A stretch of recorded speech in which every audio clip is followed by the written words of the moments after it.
Right now, somewhere on Earth, there's a human being capable of running down a healthy antelope on foot with nothing but bare feet and a stick over several hours in blistering heat.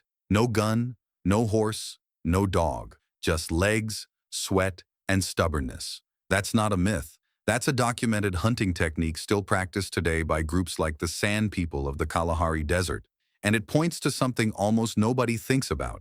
Your ancestors weren't just capable of long-distance running. They were, pound for pound, some of the best endurance athletes the animal kingdom has ever produced. Better than horses over long distances. Better than wolves. Better than almost anything on four legs. Once the run gets long enough and hot enough. So why does jogging 2 miles wreck most of us today?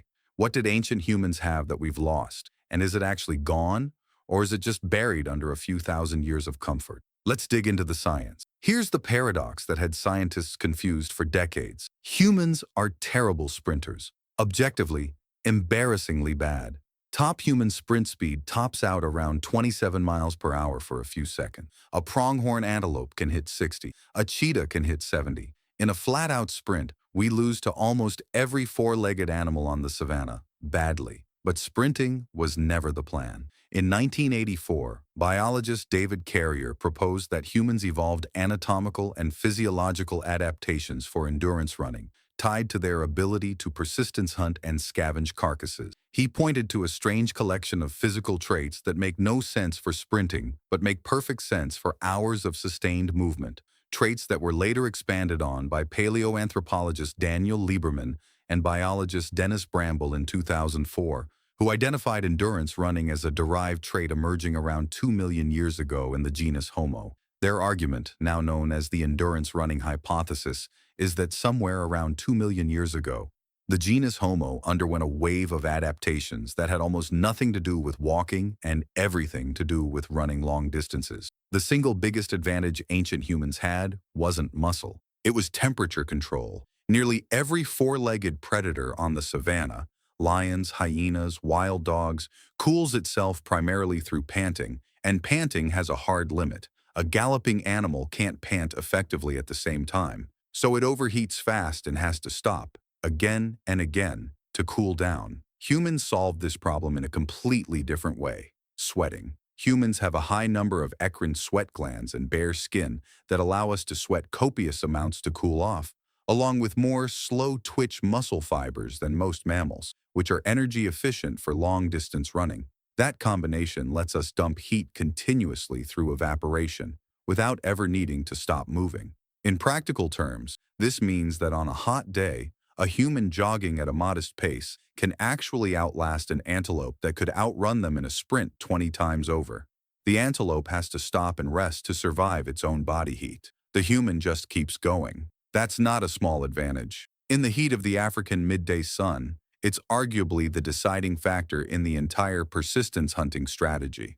But cooling alone doesn't explain everything. The other half of the story is mechanical, and it's built directly into our skeleton. Take the Achilles tendon. Around 2 million years ago, humans developed long, springy tendons in the legs and feet that function like large elastics, storing energy and releasing it with each running stride, reducing the energy cost of each step.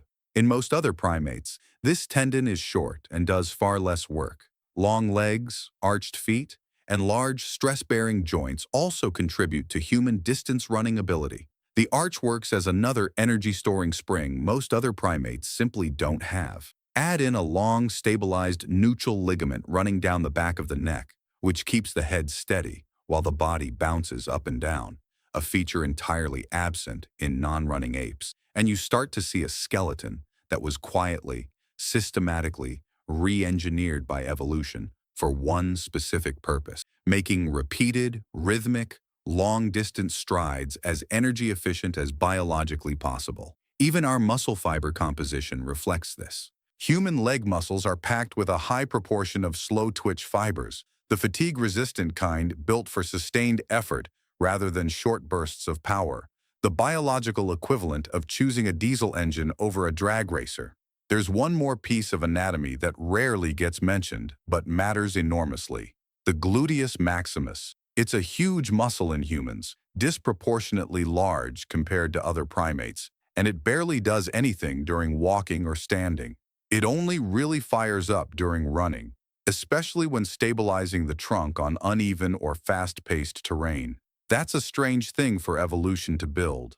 A massive muscle that mostly sits idle unless you're running. Unless running itself was a major, sustained part of how early humans actually lived and survived. Breathing mechanics tell a similar story. Quadrupedal runners like dogs and horses are locked into a fixed one breath per stride pattern because their chest cavity gets compressed with each galloping bound. Humans, running upright on two legs, aren't bound by that constraint at all.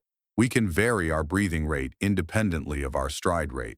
That decoupling of breathing from movement is a distinctly human trait among running animals, and it removes one more physiological bottleneck that limits sustained effort in virtually every four-legged competitor. Put all of it together: the sweating, the tendons, the arched feet, the muscle fibers, the freed-up breathing, and researchers argue humans can outlast horses over long distances and, under the right conditions, outrun just about any other animal on the planet, including dogs, wolves, hyenas, and antelope. So if the hardware is still technically installed in your body, why can't you run for 8 hours? The uncomfortable answer is, you probably still could, biologically speaking, if your body were conditioned the way a persistence hunter's body was. The traits haven't disappeared from human anatomy in a few thousand years. Evolution doesn't work that fast. What's changed is training, environment, and expectation.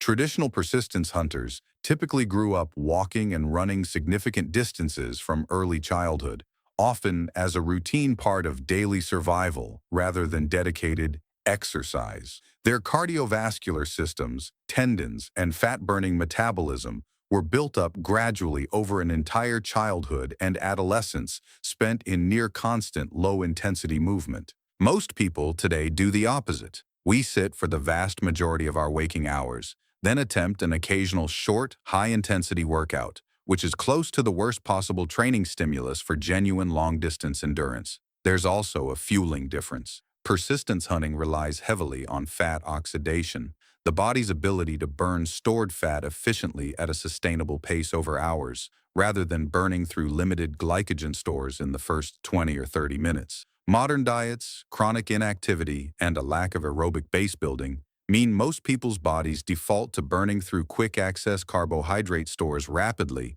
and then hitting a wall, rather than smoothly shifting into fat-burning mode the way a well-conditioned distance runner or hunter-gatherer would. And finally, there's the simple fact that almost nobody today has a reason to run for 8 hours. Cars, supermarkets, and refrigeration replaced the evolutionary pressure that shaped this ability in the first place. The capacity is still latent in human physiology. Elite ultramarathoners regularly cover 100-plus miles in a single push, proving the ceiling is still there. But for most of us, it's a superpower we were born with and simply never trained. Researchers studying modern persistence hunters have documented chases lasting anywhere from 2 to 6 hours, sometimes stretching close to the full 8, often covering 20 to 35 kilometers across brutally hot terrain before the animal simply collapses from heat exhaustion. Not from being caught, but from being physically unable to keep cooling itself. That's the real signature of the strategy. It isn't a fast kill. It's a slow, patient war of attrition that modern human bodies are still fully equipped to win, if, given the years of conditioning, it actually requires. The uncomfortable truth is that your body is still, biologically, built to run down prey across an open savanna for hours at a time. The tendons are there, the sweat glands are there, the slow twitch muscle fibers are there. What's missing isn't the hardware. It's the decades of gradual conditioning that used to come standard with simply being a human being trying to survive. Ancient humans didn't have superpowers we've lost. They had training we've forgotten how to do. If you want to see what would actually happen if a modern human tried true persistence hunting today, make sure you're subscribed, because that experiment already exists, and the results might surprise you.